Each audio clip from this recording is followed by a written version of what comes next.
This Shabbat is Shabbat Shmini, and the word Shmini means the eighth. So on the eighth day, this is the story of the inauguration of the temple, of the tent of meeting. So think about that the Israelites had to build a sanctuary for God on earth. So what is the difference between all the idols that there are all kinds of shrines before that were meant for God, so all kinds of idols. So this was not a new thing to create a sanctuary or create a house of worship. But what's different is that, the show Seinfeld, when he said it's about nothing, and then you have to to figure out what it's about. So there was no idol. They built a house or a tent of meeting for no thing, because God is no thing. The God that we believe in, the creator of the world, has no physical manifestation on earth, right? He doesn't have a body, no anthropomorphic character. So it's really, you walked into the Holy of Holies and you saw nothing, or you saw the Ark of the Covenant with the Torah in it. The tablets were in it. So this is what the Jewish people have done. They created something new in this world, and this something new was so avant-garde at the time, Still. and for some still, that it really is a God that is no thing. Think about it. This is why it's challenging, because we don't see God, we don't hear him, we don't smell him in any physical manifestation. We can't perceive God. The only way for us to perceive God, and this is the message that Judaism brought to the world, is through a higher sense. And let's look at that, because we're going to talk about the number 8 today. We're going to talk about some couple of other things, but mainly I want to talk to you about the number 8. This is something that may really make you think differently about the world around you. So God created the world in 7 days, right? 6 days of work, and then one day he rested. Anything physical has 6 dimensions. It has think of a die, right? Of a dice. The dice have the length, the width, the depth, right? So 4 corners, but then it has the height and the depth, right? So up and down. So it has 6 corners or 6 sides to every physical body in this world. God made the world, the creation, based on a number 7. So what is that number 7? Where is it? Where is that dimension? So the rabbis teach us that dimension is the inside. If you look at any physical object, it has 6 sides, then the 7th will be the core of it, the inside of it. And so we have the core is actually the 7th. But you're going to tell me, but wait a minute, God created the 6 days and then there was the 7th. But the way we look at the week is not that the Shabbat, the 7th day, is at the end of the week. We don't say weekend. We say Shabbat Shalom, or right, Good Shabbos, because the Shabbat is actually in the center. And the model that God looked at to create the week and the Shabbat was the menorah. So think of the menorah. It has 3 candles on each side, and then the middle has the shamash. That is how we're supposed to look at the creation. And by the way, the menorah is strictly a Jewish symbol. The Star of David actually appeared in other communities or other societies, ancient societies. It was a symbol that meant all kinds of things. I'm not going to get into it, but it doesn't only appear. We kind of made it our own symbol on the flag, but the emblem of the state of Israel, not talking about the flag, but the emblem is actually the menorah, because the menorah is strictly Jewish. You can't find that shape of the 7 candles, candelabra in any other society. And that is, and the Midrash tells us that God looked at the menorah. He looked at the Torah, but the menorah reflected the teaching of the Torah. We have the written Torah and we have the oral Torah. And the written Torah was in the Holy of Holies, and the menorah was in the Holies, right outside. And that's the distinction. We have the written Torah, but we have the light that reflects upon the nation, and that's the menorah, and that's the oral Torah and the teachings and all that. So we supposed to look at our lives through the 7th, that we have the physical of 6 dimensions, but then the 7th dimension is in the middle, the light of the menorah of the shamash right in the middle. Good. Exhibit number 1. That's great. Okay. So then it means that creation is 7. So even with the dimension that we don't necessarily feel or touch, it's still in the realm of creation. So the physical creation is somehow manifested with the number 7. So then we have the 8th. And what do we see in the Jewish practice that has 8? What do we know that has 8? So, of course, the most famous is the Brit Milah, the bris, right? You do the circumcision on the 8th day, right? Here in the inauguration of the temple was on the 8th day. So there's something about the 8th that, and when we get to it, you'll see that the 8th is even in the menorah. We have the 7, but the 8th is also in the menorah. So the menorah is really the creation of the menorah was for the purpose of the 8th. And we'll talk about it. So let's look at the word itself first, and then you'll understand why this was inaugurated on the 8th day. Why is it important for the Torah to say that the temple was inaugurated on the 8th? Why not on the 6th day? Why does it even matter? Because that is the whole concept of being in relationship with the sanctuary of the God of Israel. So 8, as we said, is the beyond the one day beyond the creation. By the way, Christianity is all based on that the Jesus's birthday is on December 25th, right? The Christmas is really Jesus's birthday, right? New Year's is the circumcision.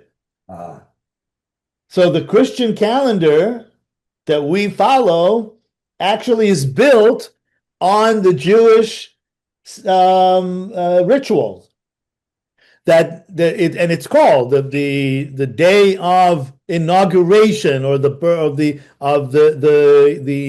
bris, right? The circumcision, and for a Jewish boy, the halacha, the Jewish law, is that before the circumcision, you don't mourn a baby. You really don't mourn a baby even at 30 days. They have to be a month old for you to have it like sit shiva on. And of course, there are people who say absolutely, the feeling of losing a child even in 30 days is enormous, and you need that ritual. But the halacha tells us that you don't mourn a child before they're 30 days old. But to be a Jewish baby, you have to have the circumcision to enter the covenant. So inaugurations, any inauguration, and our body is like the temple, right? This is the temple is designed, or you can say our body and the world, the physical world, is designed to reflect the sanctuary, the tent of meeting. So either way, inauguration happens on the 8th day. Now let's look at the word 8 itself. What is the word 8 in Hebrew? How do you say? Shmone, right? Or Shmini is 8th. But the root of it is shemen. Shin, mem, nun, which means sun, oil. Oh. It means oil. And that's where it comes into the menorah. Because the menorah, without the oil, without the fire, without the flame, is just a piece of metal, right? So really, the whole creation, the 7th, God teaches us it's for the purpose of lighting the menorah, is to get to the 8th. And actually, when they distributed the tasks in the temple, what Aaron, the high priest, his job in the temple, in the tent of meeting, was to elevate the candles. Beha'alutcha et hanerot, and we have a parsha that it takes that name, Beha'alutcha. So, and the Midrash says, really, that's what you give you have a high priest. You build this whole thing, and you have a high priest, and all they have to do is light the candle. And in Hebrew, it's not just to light the candle; it's to raise the candle, and that's really what it's about, to make sure the flame keeps going. So let's put this aside for 1 minute. What is the flame itself? Because the shemen, the oil, is there for the purpose of the flame, right? So shemen, shmone, is above water. Creation is all about water. We, as the creatures of the world, 90% of our essence is water. God's creation starts with water, right? His ruach, his spirit, was hovering over the water, and then he split the water below, the water above. They put the firmament. It's about the water. And then the earth is revealed itself, but out of the water. So it's all about, creation is about water. And water, its natural direction is to come down. It's to go down. Flame goes up. So the whole idea of relationship between heaven and earth is water and fire. That's what it's about. You have water from heaven coming down home. They each want to go home. Now, they cancel each other. In this world, they cancel each other. The only time they didn't cancel each other was the biggest miracle in the Bible, that Elijah had the fight with the priest of the Baal on the Carmel mountain, right? And they each had to prove to the other that their God is the real God. And the priests of the Baal, there were many of them there, and they prayed to their God, and they danced, and they asked God to come down, because what they were trying to get, the biggest proof of God answering you or being there, is a flame coming from heaven. That's when we look at the biblical stories, when the cloud of God comes and rests on the sanctuary, when a tongue of fire comes from heaven and either consumes the offering, or it takes somebody, and we'll see even in our parasha, it happens, and nothing happened for them. Nothing. And Elijah mocked them. They said, where's your God? Is he sleeping? Is he taking a nap now that he's not answering you? And of course, these incensed them, and they were sent by Jezebel and Ahab. But what then he did, he said, okay, now it's my turn. He put the offering on the altar, but then he said, fill the altar with water. Not just leave it on as is.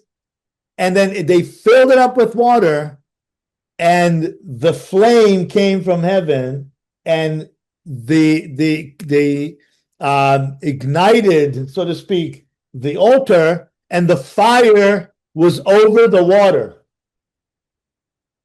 and consumed the offering. So God accepted Elijah's offering, but he performed the biggest miracle, and he basically rested his case, right? He rested his case.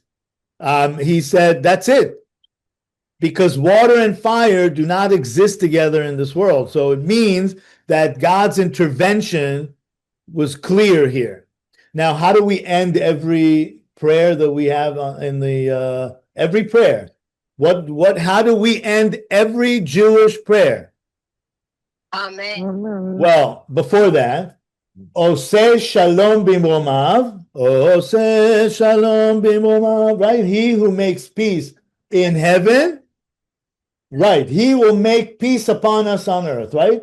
And the rabbis teach us that what we mean is that God makes peace in his heaven because somehow the rain and the lightning in heaven coexist. When there's a storm, they don't cancel each other.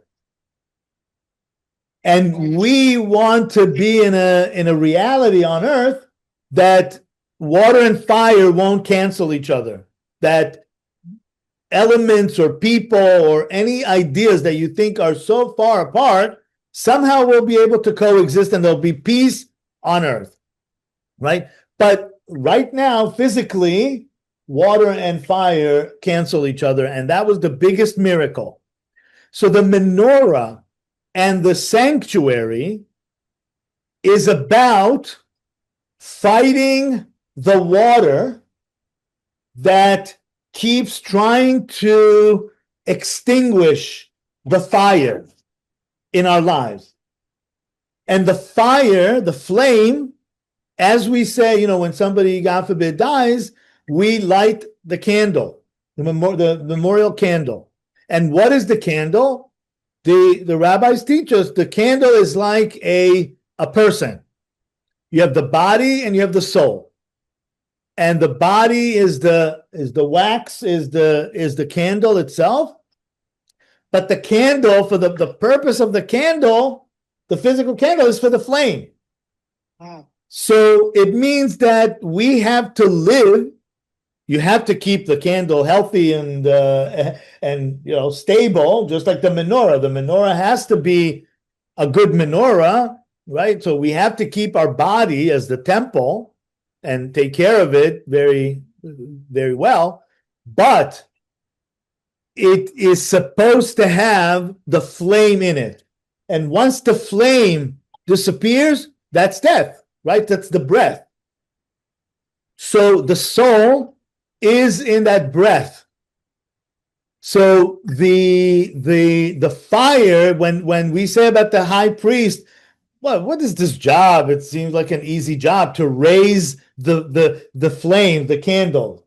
It's the hardest, because what it means is to speak to the souls of the people and to make sure the Torah is always is there. The flame is always there. And we're in the book of Leviticus, and the book of Leviticus is not just the third book of the Torah, is the center book of the Torah. It's the heart, so to speak. It's the flame within. So and Leviticus means, right, it's the tribe of Levi that administered the temple. So the Levites actually, when they did not serve in the temple because they had their shifts in the temple. They didn't have a contiguous settlement in Israel. They were scattered between the rest of the tribes, because God said to them, your inheritance is me. I am your inheritance. Your administering the temple, that's your job in this world. So don't worry about having a territory of your own in the land. But they had the different cities all scattered around the tribes, and they were called the Levi cities, and they were actually the refuge cities. If somebody had to run away because of an accident, and they didn't want the blood redeemer to find them before the trial, before the due process, they would run into those cities and they would stay there, because it was almost as an extension of the temple. So it was like the temple in Jerusalem, but then they had all these little embassies in scattered around the different tribes. So the Levites had about a week top in the temple, serving in the temple. So they went to jury duty or reserve duty for a year. Now, they were always on reserve. They were always, if they were needed, they would have to come. But really, physically, they served maybe a week in the temple a year, because they rotated. The rest of the year, they were teaching Torah to all the tribes. They were the Torah teachers. And God said, they will teach your children, your people, the Torah. So that's what it means the flame. And the word Torah means, right, to mean orah, to teach, but it means also light, oraita. So the Torah itself, the teaching, is the light. So the whole structure of the tent of meeting and the physical world, all that is to insert the light. And then what is the first thing that God does after when he begins the creation? What does he say? There's light. Let there be light. Which means that the purpose of this whole thing that I'm now doing is to have the light in there. So the menorah, now coming back to the menorah and the physical realm that we live in, 7 is the creation, is water. And then 8 is the soul, is the spirit that is hovering over the water. Meaning it doesn't matter what happens in our lives. This is what God teaches us in the creation. That no matter what happens, because the scene in the beginning of the creation is like tohu vavohu. Tohu vavohu is like chaos. But God's spirit was hovering over the water.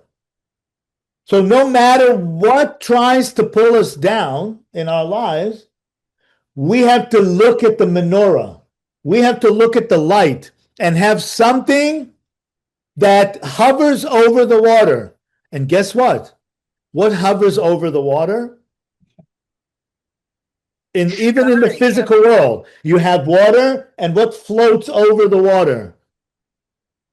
The sky. The what?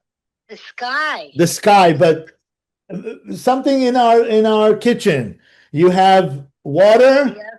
and if you add oil to water, it floats over the water. Mhm. So the shemen, the oil for the menorah, floats over the reality. It becomes a new reality. And people who survive all kinds of catastrophes in this world, they would say the only reason that I survived it is because of my faith. Because faith means to look over the water, is to look at the reflection of the oil, the flame, that there's a reality above the physical reality. And that's the soul. So if we come back to the example of a die that has 6 corners, and then the 7th is the core of it in the middle, 8th will be outside of it. And that really is the reality of our physical world. This is when we look at a human being, and some people can see the aura of people, but we all have auras. We all have reflections. Whether we see it or not, our body or our being doesn't end where our physical being ends. It reflects. So we need to live that way. That we have the physical world, we have a core, and a core, of course, literally heart, right? In French, the word heart is core. So Yeah. it is the core. And the same thing, if we take it to the tent of meeting, the core of the people of Israel is the temple. And it always was in the middle of where all the camp settled around it. And even when they moved along the desert, the Mishkan, the sanctuary, was always in the middle. So this is the idea of Shmini, of the 8th. And that's why it's important to say on the 8th day, we have the circumcision, we have the covenant with God, we inaugurate the temple, because it's all about the 8th day. The world is created in 7 days, but for the purpose of the 8th. And that really is the idea of the Shmini, of the idea of the 8th. Okay, so now that we understand why it was very important to have it on that day and how important the flame is, because God brings now His flame into earth, and a flame is something, so to speak, a material, a matter that is not material. Right? You can't grab it. So that's why God manifests himself in this world, always in the derivatives of fire. When he revealed himself to Moses first in the burning bush, right? It says the burning bush, it was a bush. It was a simple bush, but it was not consumed, which means there was something heavenly here that was resting on the earth. And that's also the typology, the same idea of the tree of life.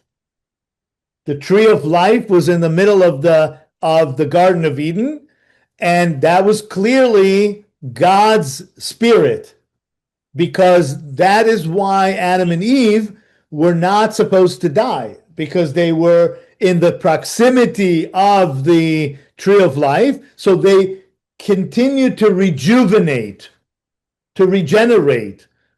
But once they were removed away from the tree of life, they couldn't regenerate anymore. And that's why they had to regenerate physically. They had to have children to regenerate, literally generations. Mm-hmm. So because when God created Adam and Eve, God cannot create anything that is infinite, because only God is infinite.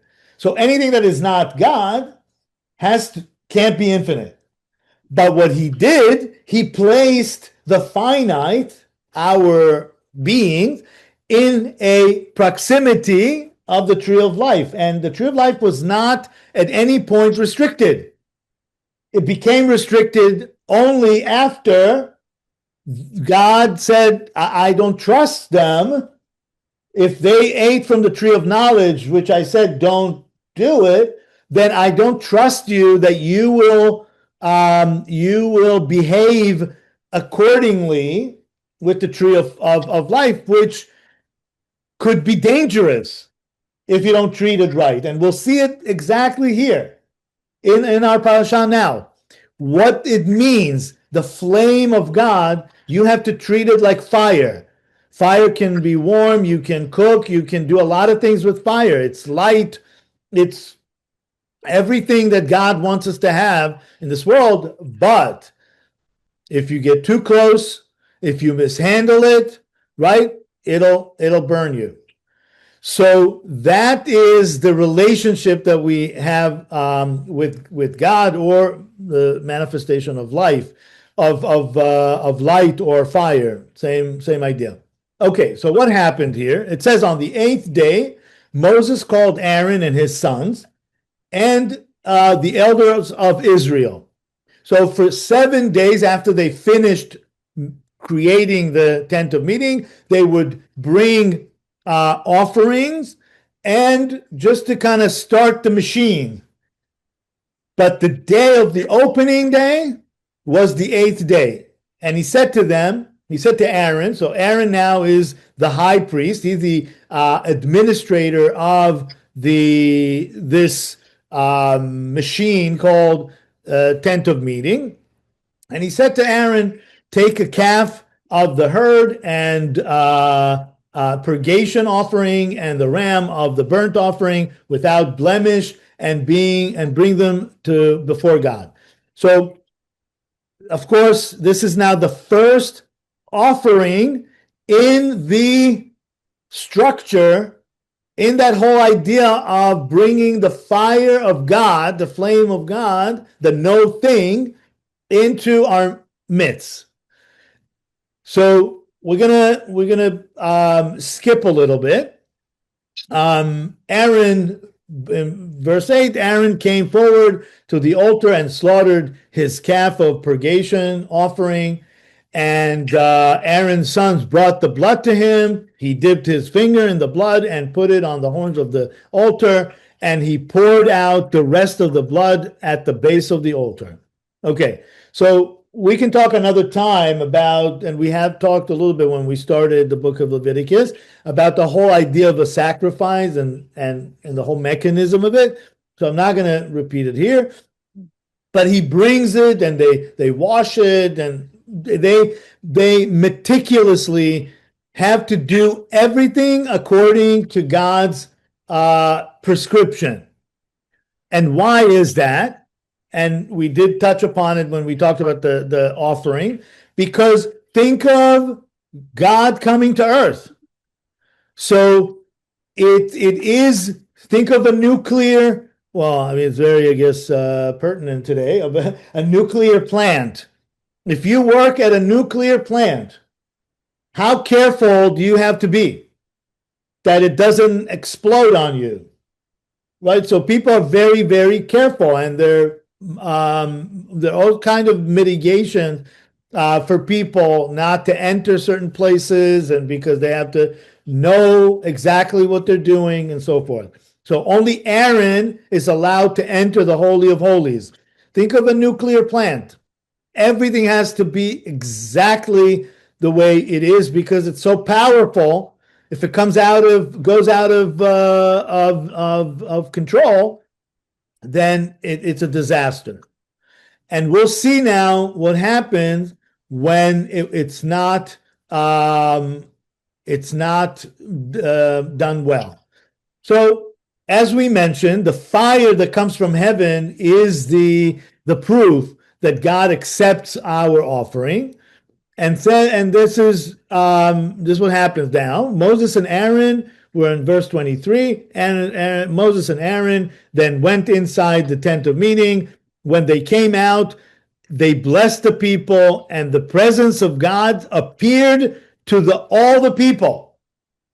Okay, so clearly they did something right, because think of a car. You can build a car for 5 years and design it perfectly, but if it doesn't ignite, then it's just a piece of metal sitting there.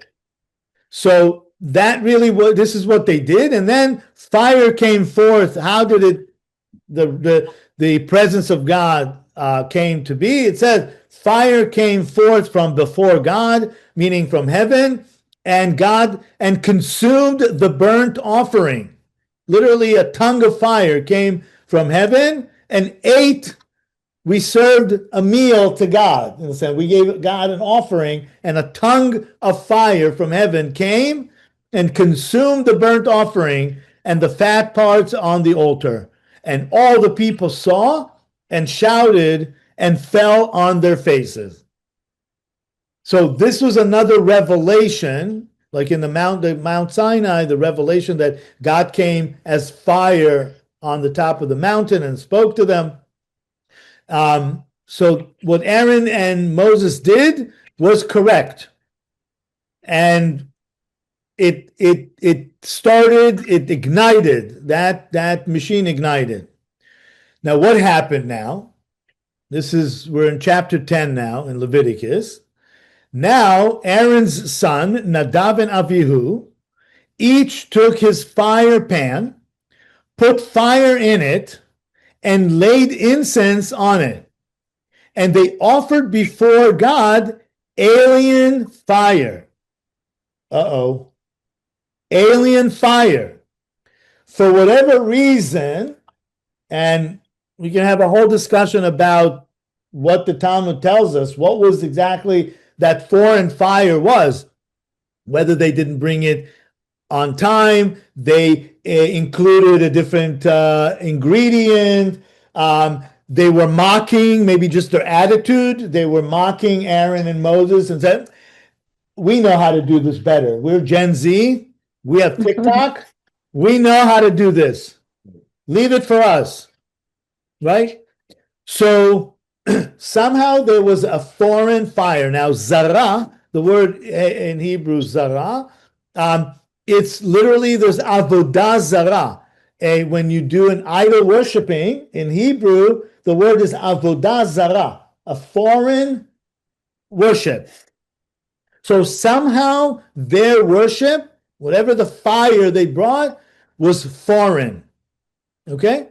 And what happened?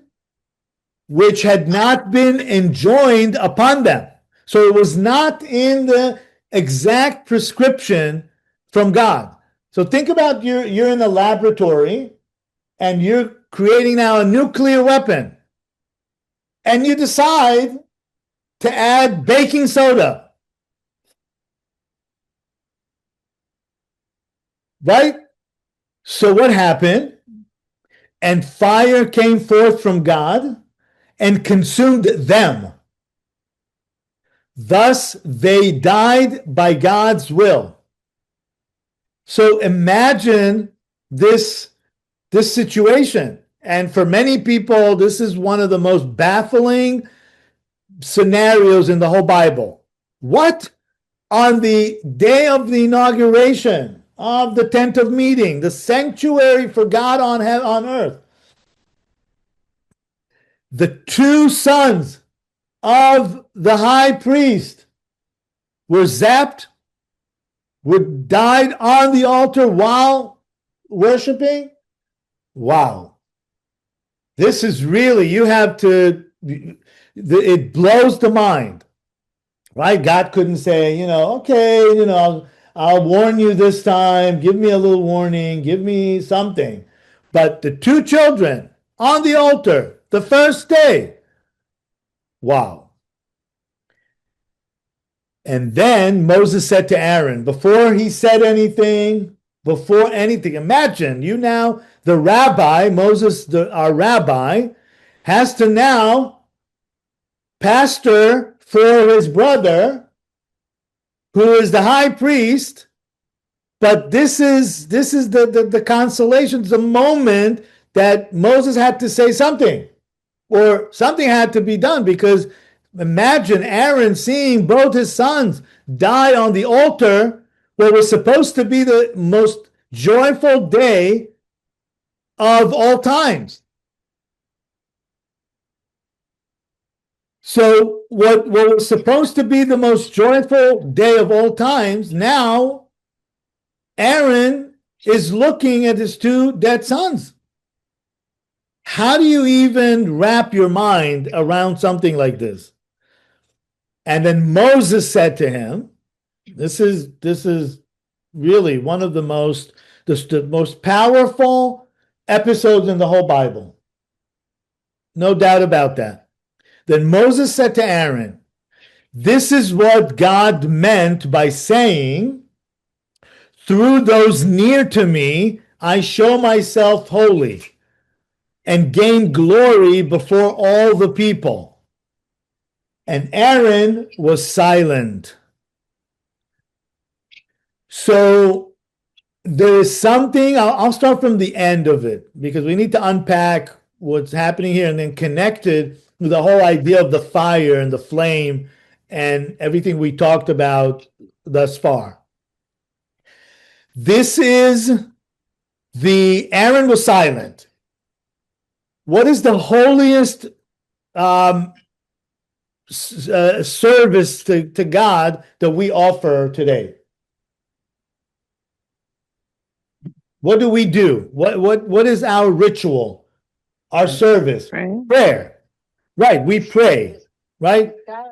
And then in the core, exactly, Leah said that. The core of the prayer is the silent prayer, which means to fully be with God is beyond words. Words cannot contain the relationship with God. Why? Because God is infinite. The word in Hebrew, teva, which is also the word for teva, it's the same word for an ark. So it's an ark, it's a vessel that contains something. You can't contain God in words. Mm-hmm. Only silence can have the full relationship with God. Mm-hmm. You can absorb, right? So what Aaron was doing here, he just had the worst scenario a human being can imagine. And on the happiest day that a human being can imagine. So it wasn't even like they went to war, and the chances that they would come back from the war was slim to none, or they had any suspicion that this could happen.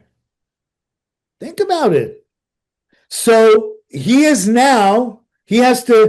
Aaron and Moses now have to show us what spiritual leadership is, what the 8 means. Because in the physical world, he just lost his 2 sons. He should now quit his job that he just started and said, I don't get it, and it's not for me, and goodbye. But what Moses told him, he said, and in Hebrew, the words are even more beautiful. It's bikorovai ekadesh. I become holy with the people who are the most close to me. So what was Moses telling Aaron at this point? he was saying, don't think, yes, it's a seemingly on the surface, this is horrific. But who gets zapped by the fire? Who gets burnt by the fire? The people who are the closest to the fire. There are people who don't care. They're not even there. Like the 4 children that we talk about in the Seder night. The real wicked son or child wasn't even in the Seder. They were partying somewhere out. So the closest you are, so it means that they were close. They just did something wrong. And he had to make an example of them. Because this is again, it's not even making an example. This is the nature of this. God can intervene in nature, of course, and God could have saved them, and yes. But he's showing the people, this is a revelation to all the people, in front of all the people, that you have to respect this. This is holy. When I say nobody goes into the Holy of Holies but Aaron once a year on Yom Kippur, you have to respect that, or I will not be on earth with you. My Shekhinah will not reside upon you. I always like to compare it to, let's say, Madonna. I mean, she's not, who's now the hottest rock star today? I'm gonna ask. Yeah. Taylor Swift, Dua Lipa. Taylor Swift, right? And that's interesting with her last name, Swift. Mhm. So Taylor Swift now comes to a hotel, right? She has a show in Berlin. So she comes with all her entourage, all her needs. She's going to perform the next day for 4 hours on stage. She needs her humidifier for the voice. She needs her rest. She needs her attention, all her entourage, security. So she has very precise instructions. There's no room to play. If the president goes to stay somewhere, you have to be very precise. There's no games because somebody's going to want to assassinate the president. There's threats all the time. So you have to be very careful. And this is what he's showing them. I mean business here. This is serious. And this is eternal. This is eternal. So you might have now lost your 2 children. Yes, it's terrible. But think of eternity. What I'm bringing you, what I'm installing here for eternity. And we're 4,000 years from then. Well, from this event, about 3,500 years. So this is what this moment means. God says, I'm bringing you the fire. I'm bringing you the Shmoneh, the 8th day, the next reality. Your people, the Jewish people, will only survive through holocausts, through destruction, through exiles, only if they have the 8th day. If they have the covenant, but the covenantal idea of the world beyond, the realm above that you can look at. And if I compromise now with the 2 children of Aaron, you're not going to have that. And that is this whole story is about how God came to dwell on earth. And he is, of course, the realm beyond. And he's represented by the 8th, by the shemen, by the flame over the water, the hovering over the physical reality.